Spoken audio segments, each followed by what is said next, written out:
Ladies and gentlemen, my name is Royce. I am your runner, and this is my guest, Caden Fox. He's going to talk with us tonight about his experience of being in the Colorado Airsoft scene for 10 years now.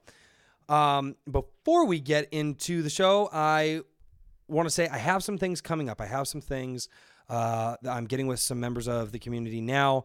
I'm organizing stuff, and just stay tuned to the Facebook channel, and you'll see what's coming down the pipeline.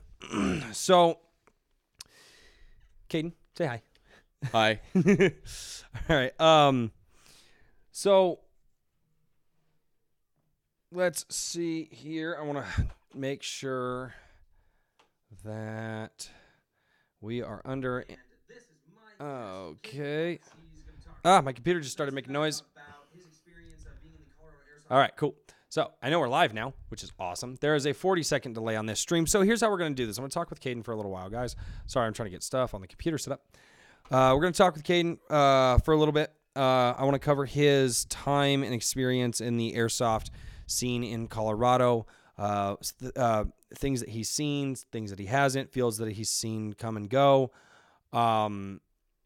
where he thought the airsoft community and airsoft hobby was back when he started and where he thinks it is now. And we're going to go for we're going to go for an hour tonight. So I want to say at about the 40-minute mark to 45-minute mark, I am going to cut it. And if there's anybody in the chat, we're going to do a Q&A. So if you guys want to hang out and do a Q&A in the chat down below, by all means, go for it. And there are 4 people watching right now. And looks like Cameron's in there. What's up, Cameron? Yep. All right. So, looks like Phil's in there too. Hi, Phil. And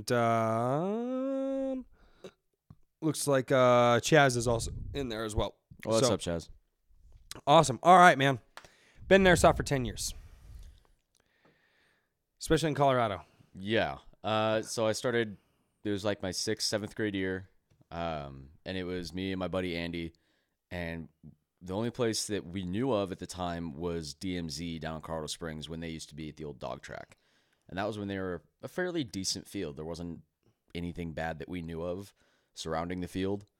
As I got more involved in the community and heard from more people than just the community at DMZ, I learned that there were some issues with certain people.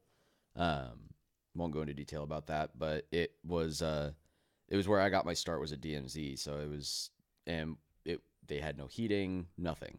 And the community wasn't really there. Like, they had the regular players and stuff like that, but it wasn't like, hey, let's help the new people. It was, oh, cool, there's new people, let's shoot at them. It was one of those situations of, well, might as well learn the hard way if I'm going to learn it all. So that's where I got my start. And then as the years went on, more and more of my friends got involved. One of my good friends, my best friend, Noah Taylor, him and I have been playing since 2009. So about 9 years is when he got into it. And we've been slowly and steadily getting into the community more. When I first got, like, I guess say the most involved in the community, or started to, was after JTAC's first stop up in Guernsey. I think it was Genesis Outpost, something like that. Really small, just one day. A lot of fun, but that was my first kind of step into the milsim scene, I guess. It wasn't an op. It was more of a really well-organized skirmish. But it was still a lot of fun, and that's how I got started with JTAC and stuff like that, as well as my dad getting started with it. And since then, that's really when my first step into the community was, like I said. Since then, I've seen it fluctuate, I guess would be the best way. So when was JTAC's first stop? Because keep in mind, I am still new to this new airsoft. I started playing back in like 2002, 2003. That was about 4 years ago, 2014. It was the beginning of my senior year. Okay. But we, I lost my train of thought.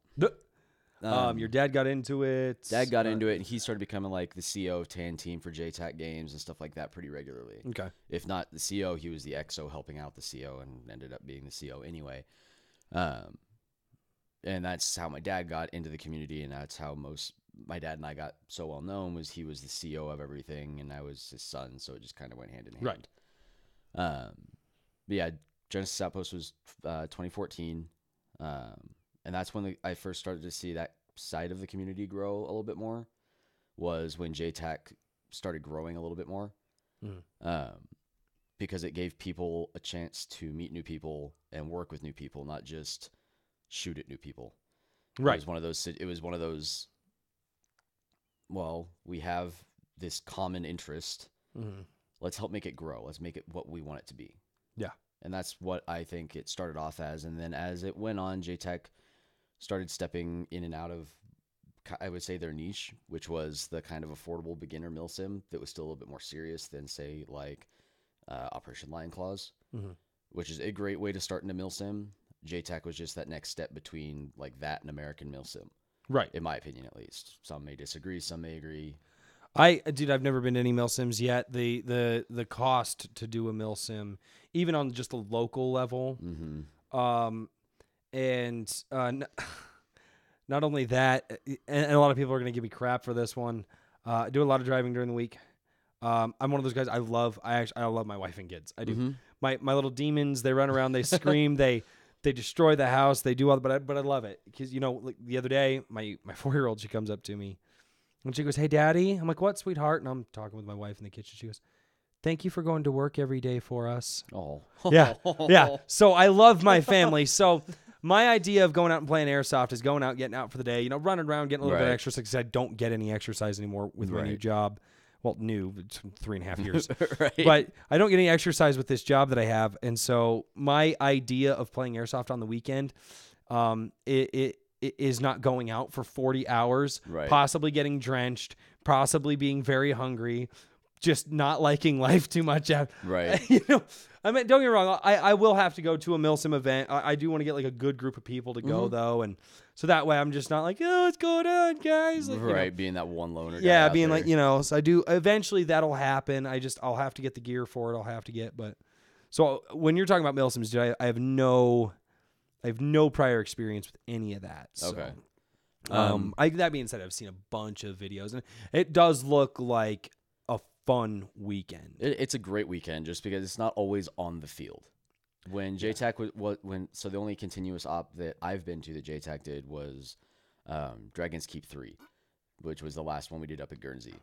Right. And it was a lot of fun. I was part of the civilian militia police force, and we stayed inside the jail in the connexes. See, I always thought that would be really cool to be part of like the civilian like police forces. I always thought that awesome was because really I didn't have great. to listen to anybody.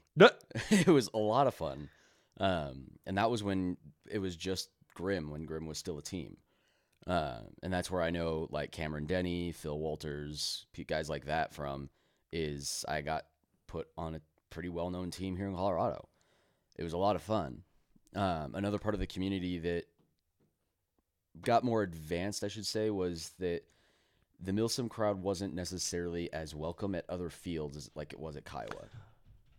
Yeah, and I say that even like you didn't have to go to a milsim, but you hung out with that crowd and acted that way. So it seems like there was a lot of, especially early on. So like 10 years ago, it seems like there was no community. For the most part, there wasn't a community. It was whatever field you played at, that was your group. Because all the fields were pretty small at that point. Dude, I didn't even, so 10 years ago, that's like when I stopped playing airsoft. And a lot of people know this who watch, and I'm sure you do already. Yeah. Sorry, my wife is bringing beer because I left all of my beer upstairs.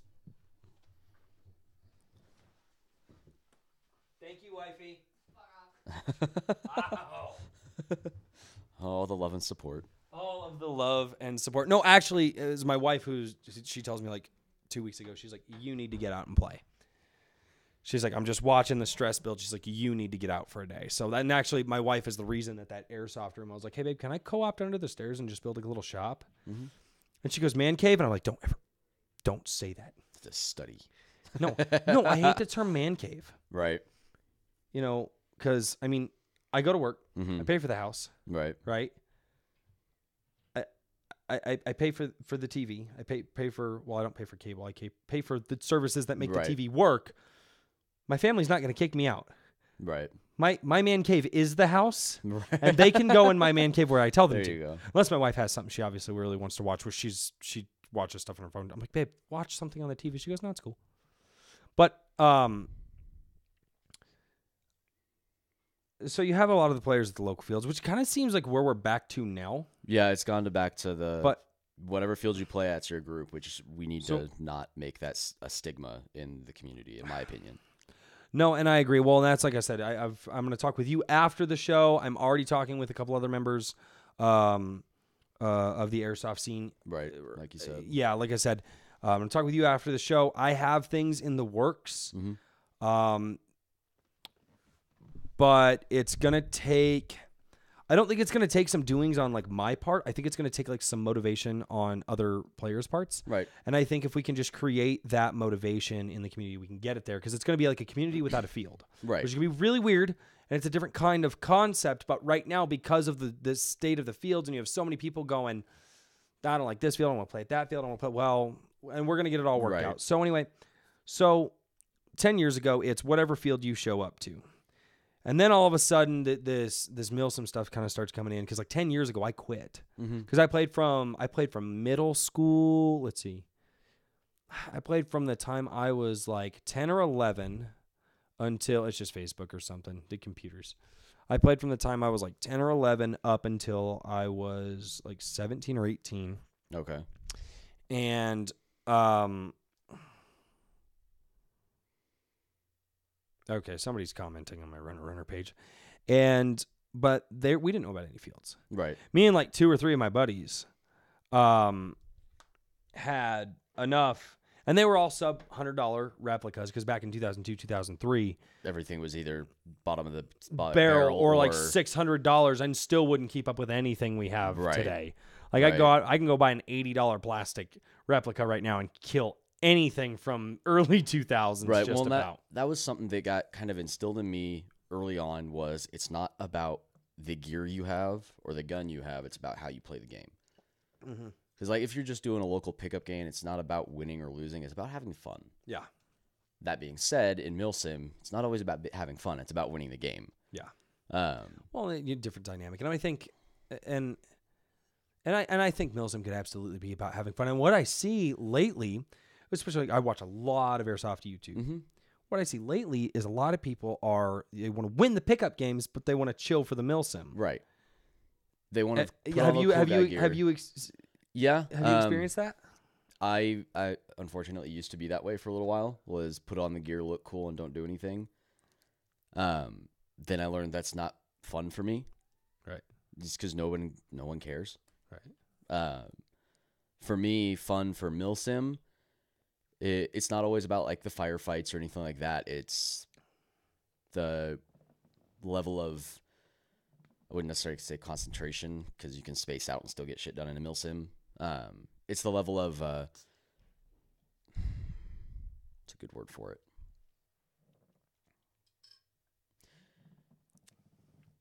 It helped build the community in my eyes. So there's a level of teamwork. Because there is a level of teamwork, and I've seen I've seen a lot of that with just watching. Right. Well, and that was like at Kiowa. Almost all the games were teamwork based. You couldn't do it on your own. You tried.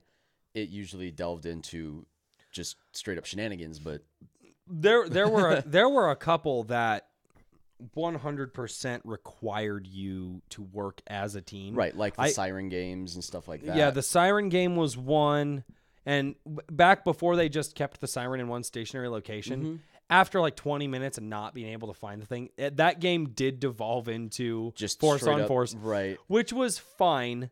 And there, and because we can't find the siren, right? And and everybody's just sitting, and the refs, whoever hit it, was like, right. Well, and then so I've reffed at Kiowa before. Yeah, I think that's how we met, actually. Yeah, probably.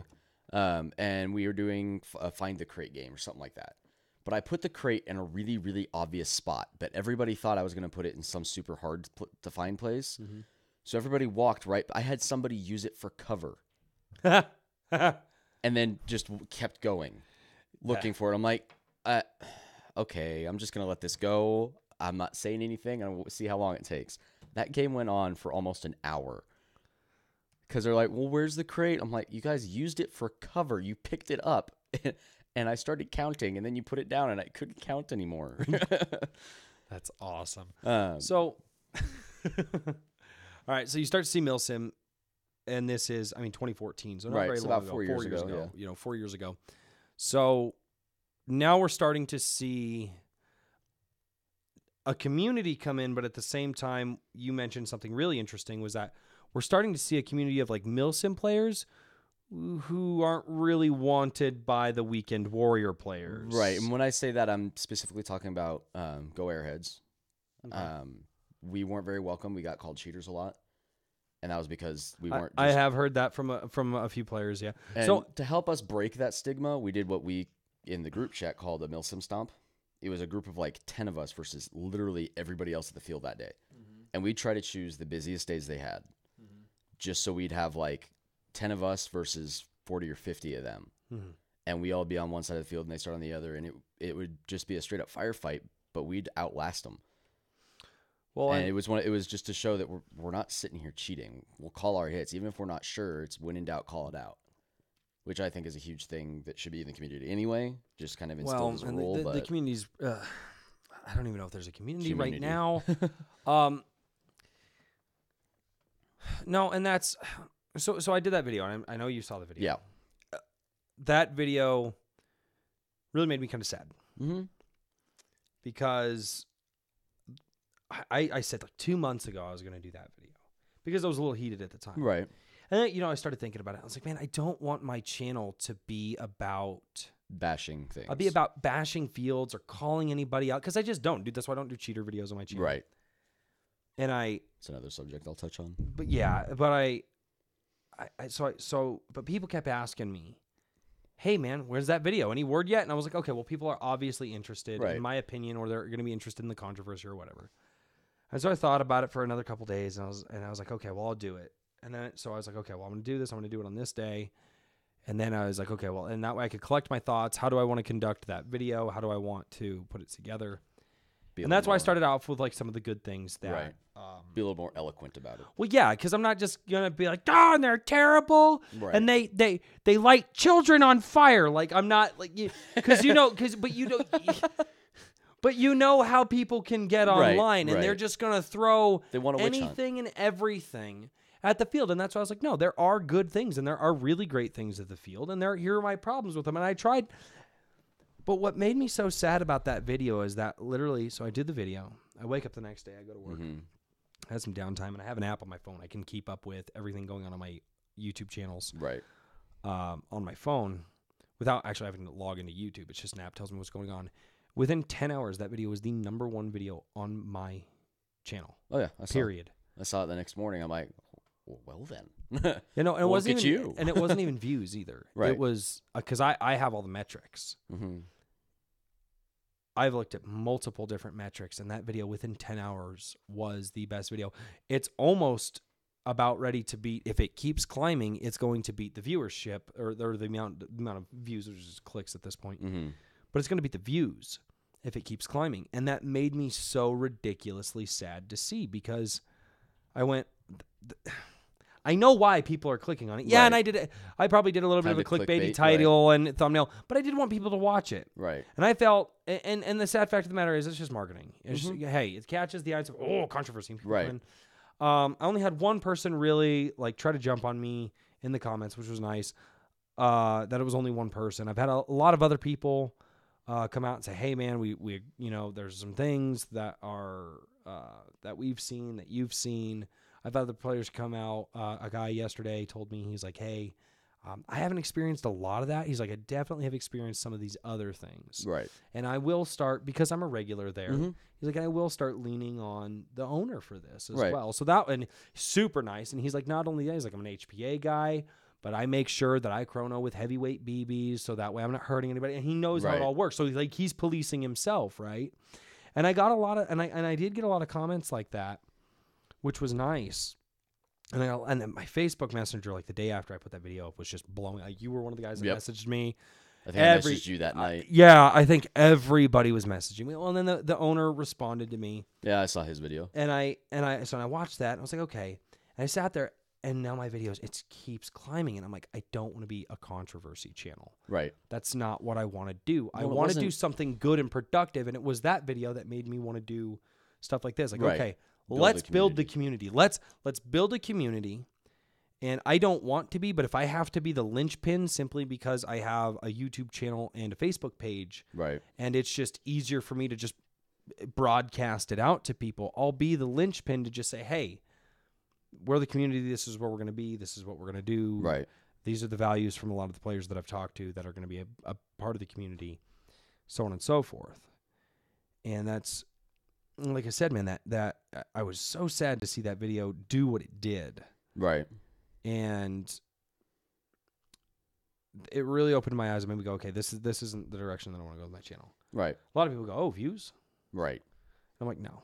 Well, No. as a YouTuber, views are nice, but as a community, as somebody in the airsoft community, personally, I didn't like see. When you still look up airsoft, the first 10 videos are cheater, freak out, fight, cheater, and to me, that's not what I want the community to be seen as. Let's see, God, I have to remember my phrasing. I did it. You remember Bill?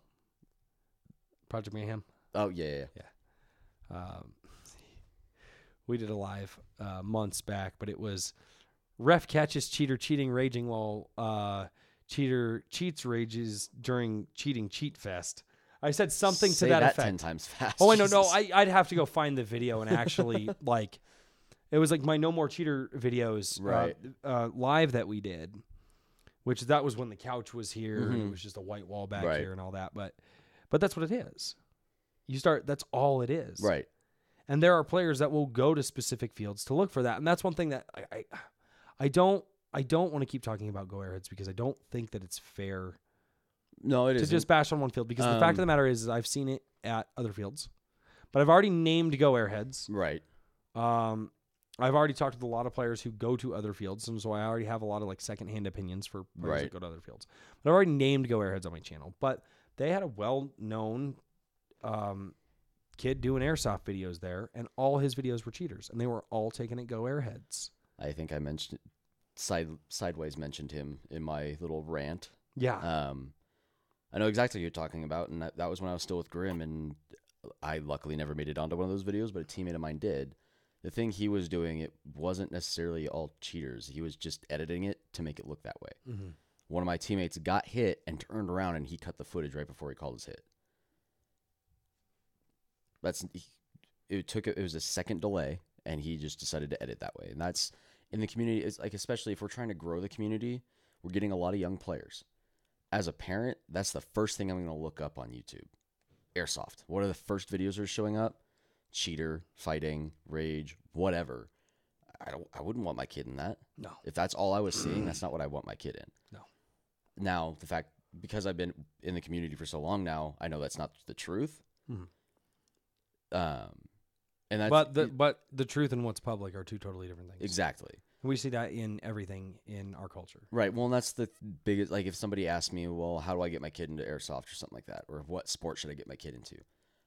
Airsoft is probably one of the best sports you can get a kid into. One, they'll never have money for drugs. No. Two, Never. you build friendships and trust with people almost immediately. Mm-hmm. If it's like one or two people who have never played together, if it's their first day, I was a father. awesome. You guys are friends now. I was a father of 4. Mm-hmm. And I walked into the community. Nobody knew who I was. Right. The guys at Kiowa, you being one of them, people just started seeing me and they go, "You're a runner, right?" I'm like, "Yeah."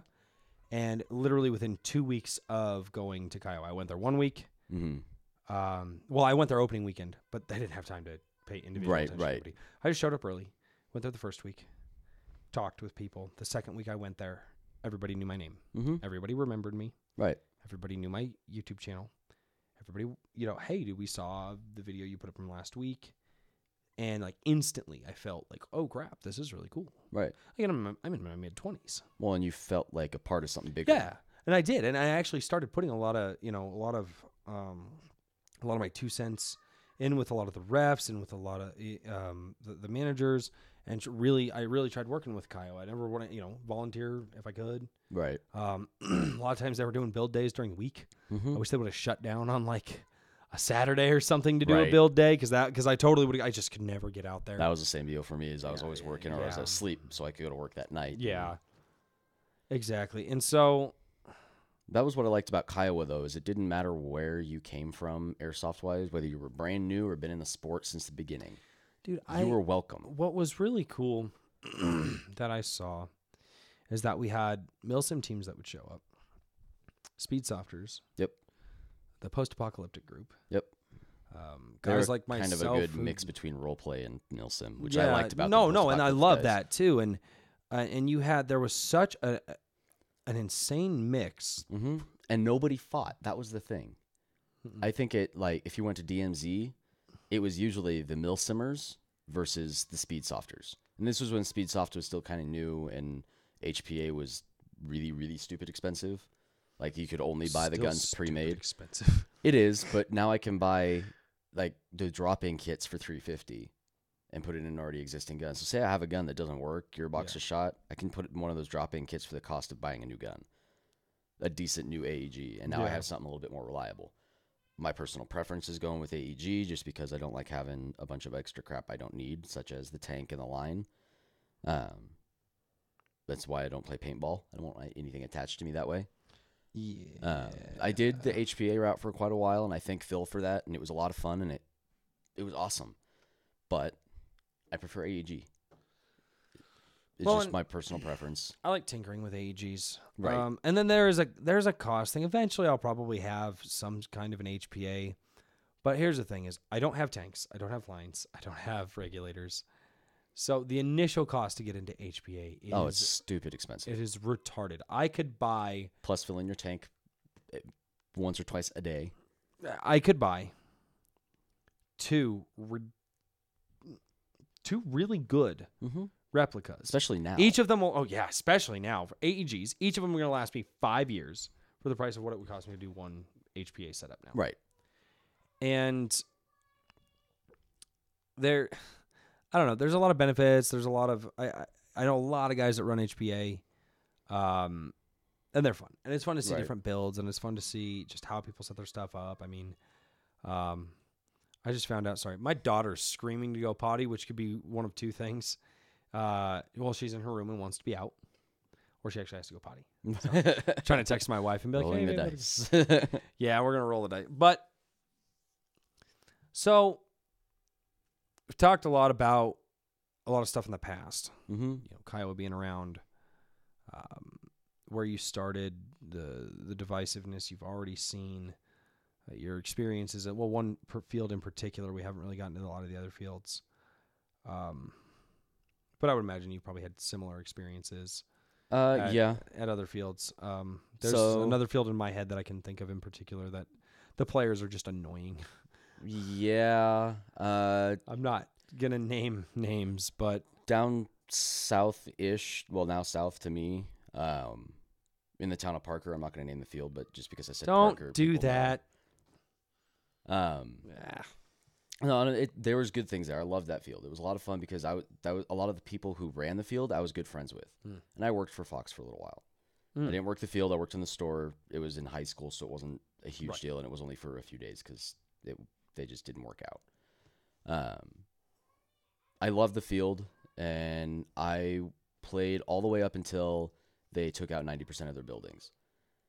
And that was where a lot of the appeal was it was a really good, well-balanced field. And there was a lot of new players, and that's when a lot of the Milsim crowd started going there, was trying to, I guess, help teach them. And then once they kind of felt like, oh, okay, well, our job is done, they pulled out, and it kind of went back to the way it was. Of just a lot of new players. It was inexperience, which isn't a bad thing. It just, for me, motivates me more to go out there. The only two fields I haven't been to yet are the new JTAC field and Steel Reapers LZ Airsoft, way out Did you south. already go down to Covert? No, never made it out there. Covert Ops? Okay. Going out to LZ tomorrow, so we're going to see how that is. Right, I saw the post. Yeah.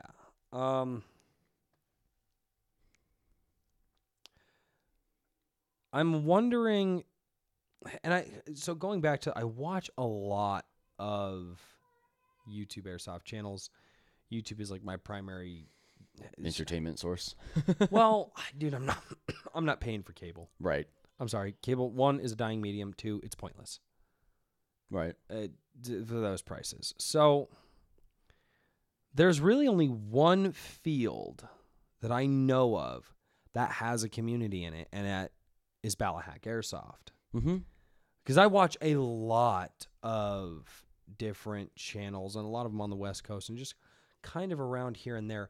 I don't see community anywhere else but Ballahack. Right. And I've heard from everybody who's played there, it is just a completely different experience. That's what I've heard. And I want to make a trip out there eventually when I can afford to. But it's always about money. It's on the, I guess, Airsoft bucket list is make it out to other fields in other states and other areas. Yeah. Like I want to go down to Texas and do like D14 and stuff like that. I have talked to a couple people who've come from D14, and I've heard that those guys there are aggressive as all hell. And that's what I've seen from like US Airsoft videos and stuff like that is they aren't messing around. Those guys get it done. And that's all of them. They do work. And that's all of them. Right, from the beginning, like 12-year-olds all the way up to guys our age. Yeah, it's like the 12, okay. the 12-year-olds from D14, like they'll mow us down. Right. Like we'd go out to D14 and be like, yeah. Right, and we'll sit there in full kit with our $300 guns going, dude just straight up owned me with a $12 gun from Walmart. Go you, dude. He's like, get hard. Well, and that's what I want to see from the community is people being more, not necessarily on the field more aggressive, but being more aggressive about getting people into the sport, getting people playing the sport. I want to see that side of the community grow. So I want to see the community be more welcoming to new players. That's the biggest thing. So where do you think Colorado is now? Because we've talked about Right where now, it's come from and kind of where it got to and the community surrounding Kiowa. Where is Colorado now from your point of view? So I haven't played Airsoft in probably... It's been a minute, dude. You haven't played Airsoft in It's a while. probably been since like March of this year. So it's been quite a while. And that was just because of work and finances, which is besides the point. But even then, that was... Kiowa was where I played and hung out. And then when it burned down, I guess it kind of just dissolved from there. A lot of the people who used to play there don't do pickup games unless it was at Kiowa. So I saw that side of the community just kind of dissolve away, and some people went to other fields, like Go Airheads and stuff like that. And like I know we hate touching going back to Go Airheads, but Go Airheads is one of the better fields in Colorado right now, as of the way it's set up and player base. Well, they're one of the more prominent fields. Yeah, they're one of the more successful. Also successful. Right. Well, I'm excited to see their field grow because the first time I played there, it was just Field 1 where that barn is. No, and don't get me wrong, dude. I actually love the layout of their field. It's a lot of fun. fun. I even said that, dude. The layout of their field is just, it really is setup. fun. Oh, dude, and if you can get like 2 or 3 dudes to tail you going down those alleys, that's a rush, dude. And you get and you get a clear, like hooking around that bus. Oh yeah. No, you might get lit up, but you'll still have fun doing it. And it really is. It really is a blast. I mean, or even just trying to. Even like the container field too. Mm-hmm. Trying to cross that field when there's a heavy firefight is a pain. Right. And you go into, all right, we need to clear this section and move and clear and move. I mean, no, I actually really enjoy the field. And if enough people, and there's a lot of people that have messaged me over the last few weeks, but if a lot of people talk with the owners, like, dude, just change these couple of things, you're golden. Right. So all you got to do is change those couple of things, you're golden.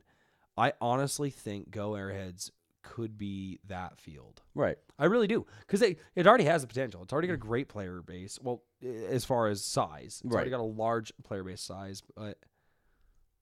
And there are a lot of people that dissolved into a lot of other places. But now we're waiting on something. Right. And I feel like... Well, we can't wait. We got to make it happen ourselves. Well, see, and that's what I think is I feel like waiting for that field to make us a community again is the wrong way to do it. No. Because I'm sorry, a field isn't a community. Right. A field can house a community, but if I lost my house, my wife and kids wouldn't dissolve away from me. No. We're a family. And I feel that that's how the community should be. We shouldn't wait for a house to be a family. Right. We shouldn't wait for a field to be a community. We should be a community and Before then the do our field was best even a to, thing, to right. and then do our best to search or help search for land or something to where we could call our community field. Right. And that's kind of part of what I'm going to work on. I'm leading a little bit more into that. But what do you think? What do you think if I go, Caden, it's in your hands now. How do you get the community going? What's one thing that you could think of that you're just like, you know what, do this? So this is going Like it's you're running Right. it. You have to build the community from scratch. How are you doing it? So something that we my did notes. with Grim was we were a family outside of Airsoft too. Grim Airsoft was me and Phil and Cameron and Kyle and a bunch of other people. We got together outside of Airsoft. Yeah, we still talked about it because that's how we met and stuff like that. But it was also, we're family. We're there for each other if shit goes sideways, no matter what. And there was stuff that did go sideways for some of our teammates, and we were there to help them as best we could. But it was still, we did what we could to help them. If somebody needed somewhere to stay or needed something, we did our best to make sure we were there for them. I mean, I know, And that's where I want the community to be, not necessarily like hanging out every time and like all the time, but like doing like just a non-airsoft get together, I guess, if that makes sense. Like having a barbecue at a field or something. Yeah, like seeing that. that's, and we actually, Kyle was working on that. Kyle was working Right. on just literally a barbecue day. Like, don't bring guns, don't bring gear. Just Well, no, bring it's gonna be like a yourselves. barbecue, like buy, sell, trade. Right. And then like we're not gonna do games though. Right. We're gonna do barbecue and it's just community appreciation. Right. No and, gameplay, but Yeah, well, you want to sell your stuff, you want to bring your stuff, you want to get to know other players. It was going to be a day like that. right. And That's where I want to see the community get to, is starting to plan stuff like that. Plan swap meets that aren't just at fields. Plan to have a barbecue, something like that. I want to see more people trying to start teams too. There's a severe lack of teams in Colorado that are legit teams. You have people who get together every weekend and say they're a team, but do they do anything else outside of Airsoft? I can only think of I can only think of like 2, maybe 3. The only major one I can think of is Steel Reapers. CX. I haven't seen or heard of them since Oh, yeah. Kiowa. Oh yeah, dude, they were going to Go Airheads almost weekly. A lot of those guys. Oh, were they? They recently stopped. I don't know where they're going to go now, but I just know after Neeraj went back to Texas, that was the last I heard of CX. oh yeah, no, they're still getting out. Well, that's good. I'm glad that, Yeah. that at least there's 2 well-known and good teams. It's just that's what I want to see, people coming together more. And if I was going to be starting the community more, like I said, having the barbecues and stuff like that, even if it was at Go Airheads, Fox, wherever. Where having let you. Right, where people will let you play Airsoft, having a swap meet. You don't have to show up to play Airsoft. Show up and be part of the community. Well, I mean, a swap meet could be done on somebody's land or in someone's backyard. Right. Just call your local sheriff's department and say, hey, we're having a swap meet of airsoft replicas. Yeah, if you see a bunch of rifles out there, they're not real. They're This is all. It's toys. Don't worry. Yeah, it's. And I hate saying toys, but to police and stuff like that, that's what they are. But no, I'm sorry, they're toys. They are. They are, and some people can get They're offended very, by that. very, very powerful and serious toys, kind of like a motorcycle. I'm sorry. I have, and I think you and I will differ on this one. I've referenced my airsoft replicas at this point. It was just one. They're Barbies. They're Barbie. They're Barbie. Exactly. They're Barbie dolls for grown men. Oh, don't be wrong. 90% of airsoft for a long time was looking cool. It still is. It's like 75%. Yeah, I was gonna say it's dropped quite a bit. And there's plenty of my friends who are former military but also played airsoft. Players who say they use real tactics aren't doing well, but that's what this is. It's a military simulation. That's what gets things done is tactics. You know how I got into airsoft. Well, my brother actually taught me firearm safety on an airsoft replica. Cheap airsoft replica. I think there must have been like a $20 right Springer back in the late 90s, early 2000s. And me and my buddies really started stepping up and playing a ton of games throughout our neighborhood because we could, because at the time it was a different world. Right. It was just a different world. Not only that, it was the neighborhood my dad grew up into. Mm-hmm. So not only did everybody in the neighborhood know my dad, everybody knew me. Right. So me and my friends running around with airsoft replicas in the neighborhood just don't shoot car windows, don't shoot. We knew the rules. Dude, just don't be stupid with it. Yeah, don't be stupid with it. No, and nobody. There were cops in the neighborhood that were like, "Hey guys, just don't shoot anybody that." Right. And they knew, but you do not do that nowadays. It's a completely different world. Well, there's been things that have happened in other I'm, states that, with airsoft replicas being the cause of the issue. Yeah, I mean this is 18 to 15 years ago, right? Which is weird to think that much has changed, right? But it's sad to say that much has changed. Well, I mean, think about that. YouTube didn't exist when I started playing airsoft, so. But how we really started getting into it was Halo 2. We see the Juggernaut, the King of the Hill, the Capture the Flags, or the game modes. The game modes. And that's what pushed us into airsoft. Right. Dude, the first time I saw, and I think I was in high school, and me and my buddies, we used to just run around and play all the time. The first time I saw a Milsim video online, I don't even know how I came across it. Right. I laughed. I was like, right. If this is where airsoft is going, it's screwed. Well, that was like me. The first, I guess, the first Milsim video that comes to mind that I can remember earliest was one of the GMR vids. One of their first early ones. It could have been, though. I don't even know. And that was, I sat there, and when I first got into it, I'm like, why? And when they said what weapon system they were using, I looked it up. I'm like, why would I spend that much money on something that's fake? I can buy a real one for that. Like, not the exact setup that they had, but I can buy a real AR for that much money. Oh, yeah. Now that I've actually handled a PTW and used one, yeah, I want one. Oh, God. But I think it's also the training aspect. That's what they're built for, is training. But it's all personal preference. Well, there's some people who won't spend more than $30 on accessories for the gun. They'll buy a $10 pistol grip and a $10 red dot sight and call it good. I think the most expensive replica that I have, I bought from Darren for $80. Nice. Most of my other replicas, and actually, if I divide that out, he gave me a pistol the same day too. So if I divide that out, they're $40 a replica. I still have to pay Bill back for the M14, which we bought from another friend to just kind of keep it in the family because it was one of his first replicas, and just, if he ever wants it back, it's gonna be here. Just but maybe that one. But I bought a bunch of other stuff from Bill too, so I don't even know what the price on that one is. I think the price on that one's like $70. Like my replica collection. If I could turn around and sell my replica collection if I found like the right buyers. Let's see, 1, 2, 3, 4. I want to say I have like six different. If I found the right buyers for my stuff, and some of mine, I'll show you the MP5s. Yeah, you can't find any of mine anymore. Right. I have an MP5 SD in there, an ICS MP5 SD. Because of the HK lawsuit. Find those anymore. Right, it was the HK and I didn't lawsuit. know that. A guy was just selling them on Craigslist for cheap. Yeah. Oh, I found a VFC VR16, one of the old SOT mod looking ones. Right. That used to be like a $400 gun for $150 on eBay. Phil still has it because there's some work that needs to be done to it, but it's what happens. You find stuff for cheap that doesn't exist anymore because people don't know what they have. Well, dude, my two-tone scar. Mm-hmm.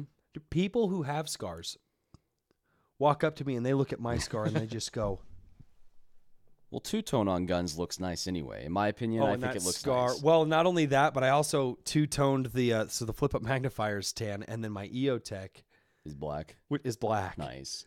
That just happened. Gives that dichotomy a little more.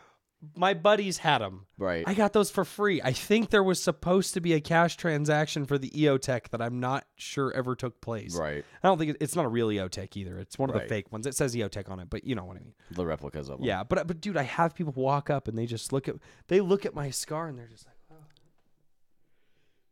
Yeah. Nice scar, dude. And they're holding the scar. I'm like, oh yeah, no, thanks, man. Like, I got they get a little butthurt. I'm like, yeah, dude, I paid $50 for it, and a buddy of mine gave me parts to work on it, and it works now.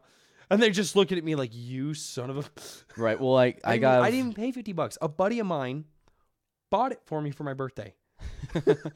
And then my other buddy gave me the parts to fix it up. So I have a VFC Scar L. Right. Just basic tan, long barrel. Still, it's a great gun. I got that in a trade for an Emerson 6094, some replica plates, and a Mayflower back panel. That was it. I had to drive to Lincoln, Nebraska to give it to my teammate because that's what lives up in that area. That was the only unfortunate thing. But I got a Scar and an optic out of it. There you go. A replica EOTech. It was just like, for a bunch of gear, yeah. Like the only downside was it didn't have the back plate, and we found one at Kiowa like 2 weeks later that no one claimed. It just didn't have the pin. So I'm like, mine now. Dude, stuff keeps materializing in my basement. Like, I'm genuinely afraid to go play airsoft with people that I know anymore. Mm-hmm. Because I'm always looking they're going to give you something. No, because I'll just drive home and I'm just going to be unpacking. I'm going, God, I didn't take this much stuff to the field. And it happens. Oh, that happens. And it happens all the time. And because with a lot of us were running HPA, we had those little micro batteries. They'd end up in everybody else's gear. No, dude. Wait a second. Dude, I don't run M4s. And you ended up with M4s? Go in the room. Yeah? Oh, Go yeah, in the I saw room. a couple of them up there. And then I got a couple more stashed up in the top. Like, for a guy that doesn't run M4s, I have a lot of M4s. Right. Like, it just materializes at this point. Happens. It just, well, and like, a lot of it's just given to me, and people are like, yeah, no, if you can fix it. And I'm just like, oh. Well, for the longest time, that was another part of the community was, well, who has the most guns? Well, see, and that's what I've experienced. And I think that's why I'm on this kick right now, is because I've only been back for, well, I've been playing again for about two-ish years, but I only went to my first field like a year and a half ago. Right. I didn't know airsoft was what it is now. But that's what I've experienced, and that's what I want to build here in Colorado. And I think it's possible. Do you have anything else that you'd like to say real quick before we go to Q&A? I'd like to see the group that we had at Kiowa show up to another field and start to build that kind of community at that field. Or at any of the fields, for that matter. Just jump around and start building community as we go around. I'm going to drop just a little thing right now.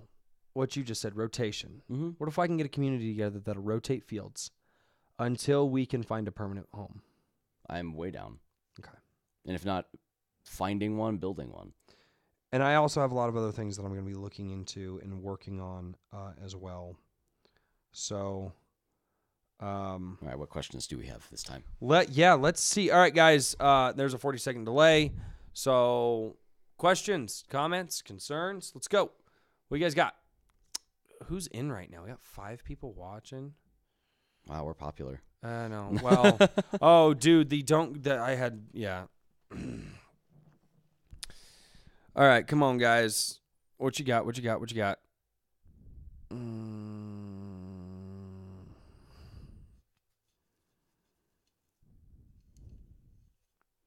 I don't even think they're paying attention to us anymore. We'll find then. Let's see how it is. I know. Come on, guys. Questions? Community. This is what we were talking about. I know. Yeah, community, guys. Come on. I'll give myself a shot real quick. Yep.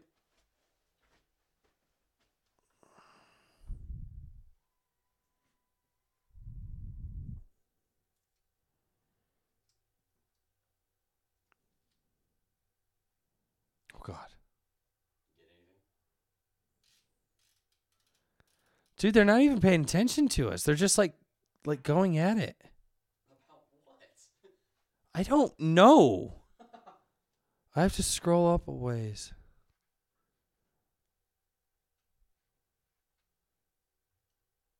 I don't think they have any Q&A for us. Well then. So, if they don't have any Q&A for us, I'll wait until you get back.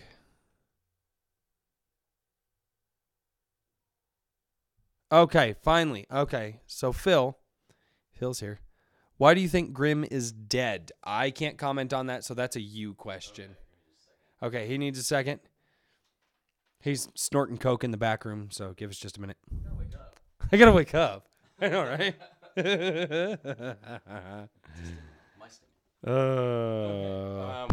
We could do a barbecue at my house. I'd be down. Absolutely. I've definitely got he's been up here now. Yeah. You haven't seen my backyard yet? You saw my front yard? Yeah, my backyard. But yeah, I saw the front yard. Yeah, my backyard's bigger. Okay, cool. So I have the room for a barbecue. Awesome. I could That sounds probably like a have good like plan. 100 people here for a barbecue and a buy-sell. That'd be perfect. We'll have to set that up. I'd have to let my... Why Grim is dead?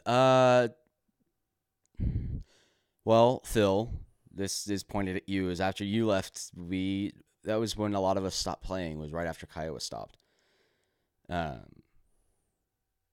It was also like Cameron went off to school, mostly because he sucks, but because he's trying to be a good person. Mine was finances. I had switched from one position to another and couldn't afford to. I was barely making ends meet I'm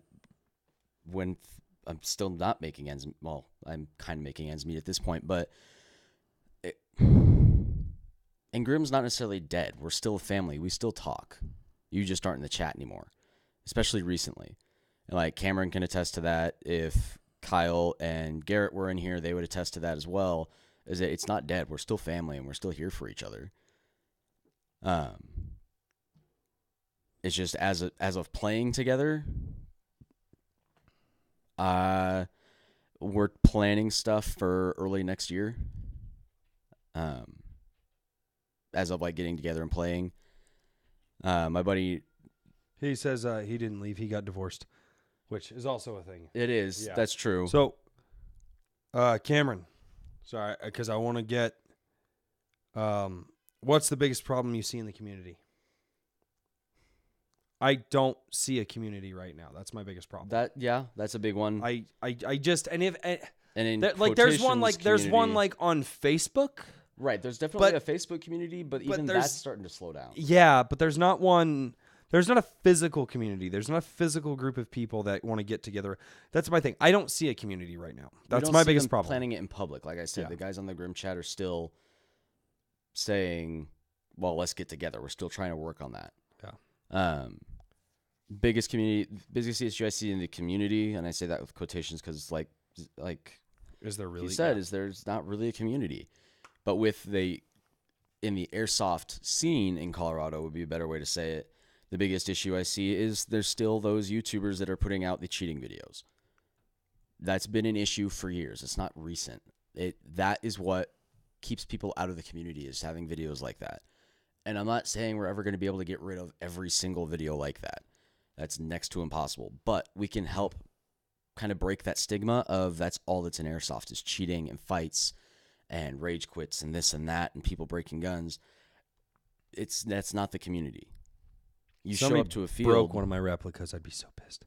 Oh, I've seen a couple of times. I know Old Farts dealt with it before in one of his videos. You can't find my stuff anymore, though. And it just happened. The M14 that I got, Echo 1. It's the Echo 1, like, Sniper Combat Master one. Nice. One of those, like, $400 ones. Yeah, I don't even... I Something like don't that. know what price it was because it don't tell me online no more. Right, because it's also discontinued. Yeah. Find that. My MP5s, one of them's an ICS that has the clamshell for the upper. I've got that two-tone scar. My Masada... Wait, all of your stuff is priceless. You can't find it anymore. My Right. Masada, people are like, it's not a Masada, that's an ACR. I'm like, really? Because the branding on it, and that's the thing, is it looks like an ACR. Right. Well, Masadas and ACRs look Almost identical. They deviated after Magpul and dropped the development of it, yeah, after Magpul got the development. Magpul and I believe it was a Bushmaster. Yeah, that's right. It was Bushmaster ACR and Magpul Masada. Yeah. And after that split happened, that's when you started getting the ACR and the difference between the ACR and the Masadas. And you can see them now. But mine's, like I said, I still have the branding on mine. Right. I actually need to get some clear coat to go over that. Right. All of your replicas are priceless. They don't have replacement parts or anything like that for them. Well, they do. They're Well, just few and far the between. Masada ones are phased out now. Right, The they're few Masada and ones far are pretty, between. but I got all of them. Right. I got the ones that I needed, so yeah. Right. But yeah, like I said, that was my biggest issue with anything in the community is the cheating videos. I think it was a little ridiculous. What? No, cheating videos. Yeah, you're good. Oh. Yeah. I just heard you go, oh, I'm like, Where would you like to see the next field in Colorado? Okay, I'm assuming that's going to be location. somewhere out west. West side of Denver. Prime time, I honestly think about 10 minutes the other side of I-25 from Go Airheads. Yeah, on the western side of I-25. No. Airheads is on the western side. I'm talking the eastern side. About 10 minutes the eastern side. Here's why. The Fort Collins community. Fort Collins had a hell of a community from what I'm told. Mm-hmm. It died out about a year before I came in. Right. Fort Collins had a hell of a community from what I'm told. If we got a good field with good players with good times. Yeah. Good times, good fun, good all that. We could revive the Fort Collins guys. It's not that much further for the Colorado Springs guys to do it. Actually, probably isn't actually that far at all for Colorado Springs guys to come up. The Wyoming guys, it's now closer for them than Kiowa was. Do it out the just Denver outside guys Loveland. it's ridiculously close. Just do it just outside of Loveland. No, not the even. other You side don't of even have to go that I-25 far from up. You can go Firestone. Yeah, or Decano. Yeah, Firestone to Dacono. Exactly. It'd be a perfect area. I mean, It's that is wide open, but it'd be a mount facility, but yeah. unless you wanted to plant the trees and wait, but I wouldn't want to. Maybe we could. Yeah. But No. Here goes the money thing. Planting trees and waiting. It's personal preference. Well, the I'd waiting rather thing. have more of No, a you mount can plant facility. trees. I'll take you to some auctions. Sure. I'm from auctions, dude. My dad goes out and because he's trying to get trees to grow on his property right now, and where he lives, the soil's just not good for it. I'm sure. But dude, he went out and he got like 10 trees for like $20 a piece or something Oh, damn. like that. I was Okay. like, geez. Yeah, if you go to auctions, if you go to like Tree Farm, no. But if you just go to auctions Right. from somebody who was like building a house or worked in like construction or something, and they just now Right. have these little saplings or whatever that they've been keeping alive, you can get them for cheap. Right. So, But yeah, like I said, just but I think that Getting a like home Dacono field. Firestone would be Right. the perfect my location. thing's also out west. Farther out west, like Uh, Golden, Arvada area. so BFE actually I thought had a good location. Yes, I never got to play there. Yeah, Sparrowsfield. I tried. I heard that was great actually things. I heard it was a fun field to play at. It just didn't get the no. push. I that it tried used to help have. build it. He gave up on it. So it was a motivational thing for him, in your opinion. My first videos go back early in my channel. My first videos are have actually to go look Badlands. at That's it where then. I started. Okay. Yeah. Because that used to be what, area 52 or whatever it When was? is the next round of apple juice coming? Is that an inside joke? No, I Phil, can't have juice. I'm a diabetic, guys. I'm sorry. Something about apple juice. What's the biggest good point in Colorado Airsoft? We have a lot of new players. Yeah, that is we one. have a very strong. We also have a player lot base of of we young also new have a lot of players. people coming in from California, from Texas, from a lot of these places that are very airsoft oriented already. Transplants. I know. Oh no, I saw that look. I'm like, I have that same. I'm a native Coloradan. Go home. Oh yeah, born and raised here, man. Born and raised here. In all seriousness, though, we have a very, and not just younger players, but new players. A new player can be anywhere from the ages of 12, like most fields require, to like my dad started playing at like 48. I've seen players older than him start. Oh, dude, I dragged my buddies into this, man. You have friends? I mean, I have one. No, I'm kidding. Well, no, he does the podcast with me. On that. Oh, well, fine then. Yeah, the other one. Well, I mean, like you drove up here. I so we know. like be friends now, maybe. I don't know. I'll have to come. Friendship more is often. complicated. Then you got to talk to people and pretend you care. It's just all right. That being said, we'll end it here. I think we had. Actually, I think we had a good substantive conversation. I'm really glad that you wanted to do this. And I'd be happy to do it again. I will have to get you back on. I have some things in the works, guys. I'm going to just give it a name right now, just a working project title. I don't know what the official title is going to be, but this is a working project title. I'm going to call it the Colorado Airsoft Community Initiative. I am going to be working behind the scenes with some other players to attempt to build something great, to build something that all of us can be welcome and proud in. This is the welcome thing specifically. I want to share this story. I've been wanting to share it.